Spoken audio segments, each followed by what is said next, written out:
راح ابدا اتبل الشاورما. تتبيلتي للشاورما اللي معتمدتها وتعطيكي طعم مره لذيذ زي المطاعم واحلى، عباره عن عصير ليمونه وعصير برتقاله، مقدار حلو زنجبيل ومقدار حلو من الثوم، ملح وفلفل اسود، علبه زبادي وبهار الشاورما. اختاري اي بهار شاورما، بحط لكم حساب هذا. واللي ما عنده هذا البهار تقدر تسوي توليفتها من بهار الشاورما، تحط الملح والفلفل الفلفل الاسود والكمون والكزبره والكركم والهيل والقرفه وشويه. طبعا هنا دقيت الشاورما بحيث انها تصير رقيقه، شايفين؟ علشان زي ما رويتكم هذيك المره. الان راح اتبلها. حطيت الزبادي، الزنجبيل والثوم، عصير الليمون، عصير البرتقال، بهار الشاورما والملح والفلفل الاسود. اخلط التتبيله مع بعض، بعدين راح اتبل فيها الدجاج. طبعا كل هاي الخطوات سويناها من قبل، بس بنعيدها اليوم عشان المتابعين الجدد يشوفونها. دائما لما تتبلون اي شيء تحفظونه في كيس، ما تحفظينه بنفس الوعاء، تحفظينه بكيس اقوى للنكهه.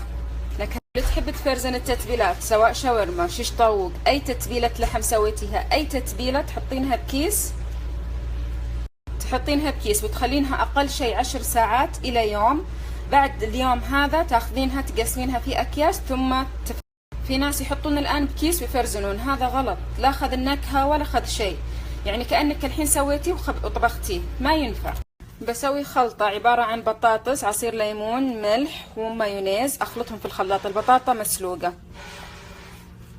هذا شكلها بعد ما خلطتها بالخلاط صارت ناعمة. هذه راح استخدمها مع الشاورما، راح ادهن فيها حبة سبرينج رول واحط الشاورما. هذا الدجاج حقي حطيته في صينية، حطيت شوية زيت من تحت وبحط عليه شوية زيت من فوق، وراح ادخله الفرن على حرارة عالية تقريبا 400. طبعا هنا الدجاج ما شاء الله تبارك الله خلص، راح اشيله واقطعه زي الشاورما. اليوم الوقت كان ضدي تماما. عموما هذه الشاورما قطعناها، وهذا الصلصة، وهنا بطاطا، اللي يحب يضيف له بصل بقدونس براحتكم، وهذا السبرينج رول. راح ادهن شريحة السبرينج رول بالصلصة اللي انا سويتها اللي هي بالبطاطا، ثم راح احط الشاورما والبطاطا وزيدها شوي، وبعدين خلاص راح اقفلها ثم على الصاج تكون بهذا الشكل. خلاص راح اسوي الان المجموعة كلها وارجع لكم لما اروح على الصاج.